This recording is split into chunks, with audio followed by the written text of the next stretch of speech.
अस्सलाम वालेकुम नाज़रीन, आज डॉक्टर जाकिर नाइक मौलाना फजलुर रहमान के घर तशरीफ ले गए और उन्होंने मौलाना फजलुर रहमान से मुलाकात की। डॉक्टर जाकिर नाइक ने अपनी राय का इजहार भी किया। उनके दरमियान क्या गुफ्तगू हुई, आइए पहले उनकी गुफ्तगू सुनते हैं, फिर इस पर बात करते हैं। और जैसे मैं अंदर कहा कि मेरी बहुत तमन्ना थी इनसे मिलूं और वो आज पूरी हो गई अल्हम्दुलिल्लाह। अल्लाह का शुक्र अदा करता हूँ इसकी वजह से। एक बार फ़ोन पे बात हुई थी चंद हफ्ते पहले इनसे अल्हम्दुलिल्लाह, और मैं जानता हूँ कि जो बड़े आलिम दीन पाकिस्तान के उनमें से एक मौलाना फजलुर रहमान है माशाअल्लाह, और उनसे मुलाकात की काफ़ी तमन्ना थी। इसीलिए मैंने कहा मुस्तफ़ी साहब से कि अगर मैं कोई रिलीजियस शख्स से मिलूँगा तो पहले इनसे मिलूँगा पाकिस्तान में। और कुछ लोग मिलने आए थे कल, मैं उन्हें पहले इनसे मिलूँगा बाकी मिलूँगा, तो तरतीब होना चाहिए। अल्हम्दुलिल्लाह जो इनकी खिदमत है अल्लाह ताला तो इंशाअल्लाह कबूल फरमाए।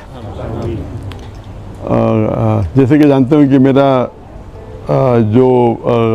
मेरी स्पेशलिटी है वो है कंपैरेटिव रिलीजन, तकाबुल अदियान। और सेकेंड है कि जो लोग इस्लाम के ख़िलाफ़ या इस्लाम के ख़िलाफ़ जो तहरीक है या लिखते हैं या तनकीद करते हैं, तो वो मेरी स्पेशलिटी है कि उस तनकीद का जवाब दे। तो मैं एक अलग फील्ड से हूँ और ये दावती मैदान में मुतासर हुआ मैं शेख अहमद दीदार से। और मेरी तमन्ना थी और मेरे वालिदैन की तमन्ना भी थी कि मैं डॉक्टर बनूं, और उस वक्त मेरे नज़दीक सबसे बेहतरीन जो पेशा है वो डॉक्टर का है, जो इंसानियत की खिदमत कर सकता है। जब मैं शेख अहमद दीदार साहब से मिला, उनसे मुतासर हुआ, फिर कुरान का तर्जुमा कुरान को और तर्जुमे से पढ़ने लगा, तो पता चला कि अल्लाह ताला फरमाते सूरह फुसिलत में सूरह नंबर 41 आयत नंबर 33 में, वमन अहसनु क़ौलन मिम्मन दुआ इलल्लाहि व अमिला सालिहान व क़ाला इन्ननी मिनल मुस्लिमीन। कौन शख्स बेहतर है जो लोगों को बुलाता है, जो अल्लाह की दावत देता है और कहता है कि मैं मुसलमान हूँ। तो इससे ज़ाहिर है कि अल्लाह ताला के नज़दीक कुरान मजीद में सबसे बेहतरीन प्रोफेशन पेशा है वो दाई का है। तो जब मुझे एक अच्छा पेशा मिला जो डॉक्टर से भी अच्छा है, तो मैं तब्दील हुआ doctor of a body to doctor of a soul. एक तबीब से जो बदन का डॉक्टर है तबीब है, मैं कन्वर्ट हुआ रूह के तबीब के साथ। इल्मुल अब्दान से इल्मुल अदियान। अल्हम्दुलिल्लाह। और जैसे कि आप लोग जानते होंगे कि मेरे ज़बान में लुकनत थी, कहते स्टैमरिंग। और जब बचपन में कोई मुझे पूछता था तुम्हारा नाम क्या है, तो मैं नाम ज़ाकिर है, ये ज़बान में लुकनत थी। और एक शख्स अगर ख्वाब में सोचना चाहता है, कुछ भी सोच सकता है, ख्वाब होता है। तो ख्वाब में मैं ये सोच सकता था कि मैं बड़ा डॉक्टर बनूंगा, लेकिन कभी ख्वाब में ये नहीं सोच सकता था कि मैं 25 लोग के सामने तकरीर करूंगा, क्योंकि लुकनत थी ज़बान में। उसके बाद अल्लाह की मदद आई, शेख दीदार से मुलाकात हुई, और मूसा अलैहिस्सलाम की जो दुआ है सूरह ताहा की सूरह नंबर 20 आयत नंबर 25 से 28 में जो शुरू में कहा, और वो दुआ जो है रब्बि इश्रह ली सदरी वयस्सिर ली अमरी वहलुल उक़दतम मिन लिसानी यफ़क़हू क़ौली। और अक्सर उलमा इसकी ज़िक्र करते हैं, लेकिन मेरे लिए और लागू होता है इसमें, क्योंकि हम जानते हैं कि मूसा अलैहिस्सलाम को भी ज़बान में लुकनत थी जो आम उलमा की ज़बान में नहीं है। और अल्लाह से दुआ करते हैं कि सदर को बड़ा करो, और जो लोगों के बीच में जो दरार है, जो बैरियर है, उसे निकाल दे। और ज़बान का बैरियर भी तो मेरे डबल लागू होता है, क्योंकि मेरे ज़बान में लुकनत है। और अल्लाह की मदद से मैं तकरीर करना शुरू किया, और अल्लाह की फजल से अल्लाह ने मोहब्बत डाली। मैं तो मैं नाचीज़ हूँ, मैं जानता हूँ कि मेरे से ज़्यादा करोड़ों लोग जो इल्म रखते इस्लाम का उसके बारे में, लेकिन अल्लाह ने मोहब्बत डाली लोगों के दिल में मेरे लिए। तो ये हाज़ा बिन फज़ल रब्बिक। और पाकिस्तान में ज़रा ज़्यादा मोहब्बत डाल दी अल्लाह ने। तो इसीलिए पाकिस्तानी से लगा हुआ है। और माशाअल्लाह कई पाकिस्तान जब मैं जाता हूँ गल्फ़ कंट्री में, चाहे सऊदी अरेबिया हो या दुबई हो या क़तर हो या UK हो या अमेरिका हो, तो अक्सर पाकिस्तान से मुलाकात होती है। तो मेरे फ़ोन के लिस्ट में पाकिस्तानी की तादाद सबसे ज़्यादा है नेशनलिटी में। हालांकि पाकिस्तान जो मैं आया था बहुत पहले आया था 1991 में, 33 साल बाद अभी आया, और ये पहले बार इंशाअल्लाह जो उम्मीद है एक तकरीर के सिलसिले में। और अल्लाह ताला से दुआ करता हूँ कि ये मोहब्बत और बढ़ाए। और मेरा मिशन हमेशा रहा कि जो अल्लाह ताला फरमाते कुरान मजीद में सूरह इमरान में सूरह नंबर 3 आयत नंबर 103 में, वातसिमू बिहब्लिल्लाह जमीअन वला तफ़र्रक़ू, कि अल्लाह की रस्सी को मजबूती से पकड़ो और आपस में मत बंटो, आपस में तफ़र्रक़ मत करो। तो ये मेरे लाइफ का एक मिशन है। और जो कुरान की जो अहम आयत है जो मेरे लिए मास्टर की है, मास्टर की दावती मैदान में सूरह इमरान सूरह नंबर 3 आयत नंबर 64 में अल्लाह ताला फरमाते कुल याल किताब ओ अहले किताब यहूद व नसारा तालू इला कलिमतिन सवाइम बैना बैनकुम, आओ हम उस बात की तरफ जो आप और हमें यकसा है। सबसे पहली बात अल्लाह नअबुद इल्लल्लाह, कि हम अल्लाह की इबादत करें। ये आयत खुसूसन अहले किताब के लिए, लेकिन आम तौर पे कोई भी गैर मुस्लिम के लिए इस्तेमाल कर सकते हैं, चाहे वो हिंदू हो चाहे बुद्ध हो, आपस में यकसानियत की बात करें। सबसे पहली बात है अल्लाह नअबुद इल्लल्लाह। मैं एक स्टेप फॉर्दर लेके जाता हूँ, मैं ये मुसलमानों से भी कर सकते, हमारे जितने मुख्तलिफ मज़हब या फ़िरके हैं उसमें भी ताइला कल में तुम समय महीना महीना को।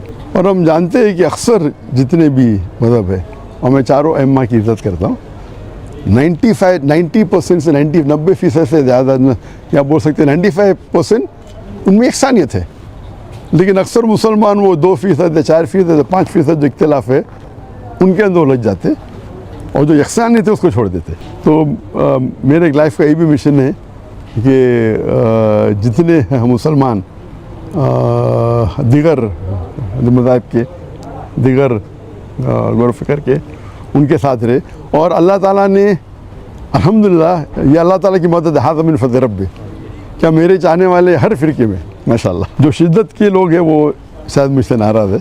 अल्लाह की मदद है कि इसीलिए अल्लाह ताला ने मोहब्बत डाली। और आप जानते हैं कि जो सहाबा थे, हर सहाबा समझते थे कि अल्लाह के रसूल उनसे सबसे ज़्यादा मोहब्बत करते। हम जब पढ़ेंगे सहाबा की सीरा, हर सहाबा समझते थे कि अल्लाह के रसूल मेरे से सबसे ज़्यादा मोहब्बत करते। तो अल्लाह ने मोहब्बत मेरे चाहने वालों में भी डाली। तो जहाँ मैं जाता हूँ लोग मोहब्बत से मिलते। कुछ है जो लोग तनकीद करते, जिस तरीके से अल्लाह ने कहा कि अल्लाह के रसूल के लिए भी हर अल्लाह के रसूल के लिए एक एनिमी, एक दुश्मन हमेशा रहेगा, कुरान की आयत है। तो जो लोग अल्लाह से काम निकालता है उनको शोहरत के साथ साथ लोग उनके खिलाफ भी होते। तो ये पार्ट एंड पार्सल है, तो दावती मैदान का एक पार्ट एंड पार्सल हिस्सा है। लेकिन मैं हमेशा चाहता हूँ कि लोग कुरान और अल्लाह के रसूल की बात पे यकसा हो और यूनाइट हो। इसके ऊपर एक मैंने तकरीर की थी, the unity in the Muslim उम्मा, उम्मत में कैसा एक यूनिटी पैदा करे। और इंशाअल्लाह मुझे उम्मीद है कि इंशाअल्लाह ये पाकिस्तान का दौरा मुफीद होगा मेरे लिए खुसूसन। और अल्लाह से दुआ करता हूँ कि जो भी थोड़ी बहुत मैं तकरीर कर लेता हूँ अल्लाह उसे कबूल फरमाए। और चाहता हूँ कि आप सब मेरे लिए दुआ करें कि अल्लाह ताला इस दुनिया और आखिरत में मुझे इंशाअल्लाह इसका अजर दे। आखिर दावाना अल्हम्दुलिल्लाह आलमीन। बिस्मिल्लाहिर्रहमानिर्रहीम व सल्लल्लाहु अला नबील करीम व अला आलिहि व सहबिहि व बारक व सल्लम। हमारे नहायत काबिल एहतराम मेहमान गरामी जनाब डॉक्टर ज़ाकिर नायक साहब और उनके साथ शरीक वफ़द, मैं दिल की गहराइयों से उन्हें खुशामदीद कहता हूँ। जिस तरह हमारे घर को उन्होंने आज रौनक बख्शी, उनकी तशरीफ़ आवरी से हमारा पूरा मुल्क खुशकिस्मत है और पूरे मुल्क में उनके लिए एक इस्तकबाल है, उनके लिए खुशामदीद है। और अल्लाह ताला से दुआ है कि अल्लाह ताला उनकी ये तशरीफ़ आवरी उनके इज़्ज़त में भी इजाफे का सबब बने और जो मिशन उनके सामने है दीन इस्लाम की दावत का, उसमें मज़ीद अल्लाह ताला बरकत नसीब फरमाए। इसमें कोई शक नहीं है कि आज के दौर में इस्लाम पर हर तरफ से हमले हो रहे हैं और तरह तरह के सवालात लोग उठा रहे हैं। और जिस तरीके से डॉक्टर साहब उनके सवालात का जवाब देते हैं, हवाला जात के साथ देते हैं, नकली जवाबात भी हैं और अक़ली जवाबात भी हैं, लॉजिक के साथ भी गुफ्तगू करते हैं, और जिससे कि ये उम्मत मुस्लिमा की तरफ से एक दिफा होता है, दीन इस्लाम की तरफ से एक दिफा होता है, और जिसमें सिर्फ़ मुसलमानों को वहदत की दावत नहीं बल्कि गैर मुस्लिमों को भी इस्लाम की तरफ दावत देने का सबब बनता है। और बहुत सी दुनिया के मुसलमान वो इनकी दावत पर मुसलमान भी हुए हैं, ईमान के नूर से मुनव्वर हुए हैं, कलमा शरीफ उनको नसीब हुआ है। तो ज़ाहिर है कि उनकी मिशन और उनकी मेहनत और एक मुसलसल जद्दोजहद के नतीजे में अल्लाह ताला ने ये नताइज मुरतब किए हैं और ये मेहनत एक समरावर मेहनत है। अल्लाह ताला हम सब को सिरात मुस्तकीम पर चलने की तौफीक भी अता फ़रमाए, इस्तिकामत भी नसीब फरमाए, میں دل کی گہرائیوں سے آپ کی طرف سے بھی، پوری جماعت کی طرف سے، جمعیت علماء اسلام پاکستان کی طرف سے، پورے پاکستانی قوم کی طرف سے ان کو خوش آمدید کہتا ہوں دل کی گہرائیوں سے۔ اور وہ یہاں پر مہمان نہیں ہیں، وہ یہاں میزبان ہیں، اور یہ ان کا اپنا گھر ہے، اور ایک اسلامی ماحول اور مسلمانوں کا ماحول ان کو نصیب ہے، تو یقیناً وہ پاکستان میں اپنی موجودگی کو انشاءاللہ سکون کا باعث سمجھیں گے، راحت کا باعث سمجھیں گے، اور اللہ کرے کہ ان کی پاکستان میں موجودگی مسلسل سکون، راحت اور اطمینان کا ذریعہ بنے۔ ناظرین، یہ تو بڑی خوشائن بات ہے کہ مولانا فضل الرحمان کی دعوت پر ڈاکٹر ذاکر نائک ان کے گھر ان سے ملنے گئے۔ ڈاکٹر ذاکر نائک نے مولانا فضل الرحمان کے بارے میں بڑے اچھے الفاظ استعمال کیے، لیکن ناظرین ڈر اس بات کا لگتا ہے کہ وہ ڈاکٹر ذاکر نائک جس پر امت مسلمہ کو بہت فخر ہے، اور امت مسلمہ ڈاکٹر ذاکر نائک کو بہت پسند کرتے ہیں، نہ صرف امت مسلمہ بلکہ غیر مسلم بھی ڈاکٹر ذاکر نائک کو بہت پسند کرتے ہیں۔ اب چونکہ ڈاکٹر ذاکر نائک پاکستان آ چکے ہیں تو ہم سب کو بہت زیادہ احتیاط اور ذمہ داری سے کام لینا چاہیے، نہ صرف عوام کو بلکہ طاقتور لوگوں کو اور جعلی مینڈیٹ پر آئی حکومت کو بھی بڑی احتیاط سے ذمہ داری سے کام کرنا چاہیے، کیونکہ ڈاکٹر ذاکر نائک جس طرح سے غیر متنازع شخصیت رکھتے ہیں بالکل اسی طرح سے ان کی غیر متنازع شخصیت ہی رہنی چاہیے، اس سے ہمیں برقرار رکھنا چاہیے، اور ڈاکٹر ذاکر نائک کے لیے عوام کے دلوں میں جو عزت و احترام ہے وہ اسی طرح سے برقرار رہے۔ لیکن ناظرین ڈر اس بات کا لگتا ہے کہ کچھ طاقتور لوگ اور جعلی مینڈیٹ حکومت میں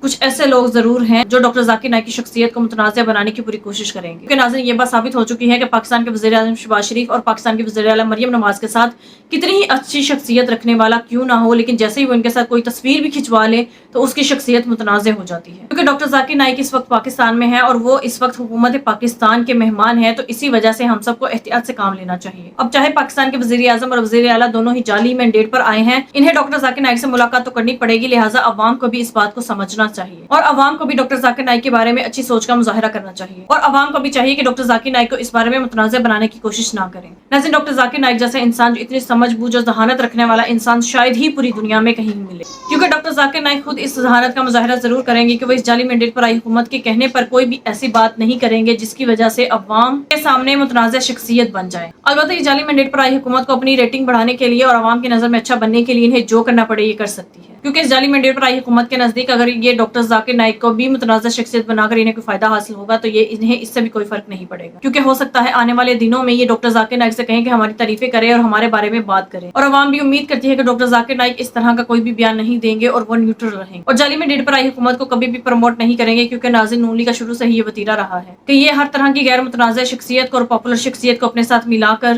خود پاپولیرٹی حاصل کرنے کی کوشش کرتے ہیں، لیکن اس بار یہ بالکل ناکام ہوں گے۔ ناظرین آپ کی اس بارے میں کیا رائے ہے کامنٹ میں ضرور بتائیے گا۔ اگلی ویڈیو میں ملتے ہیں، تب تک کے لیے اللہ حافظ۔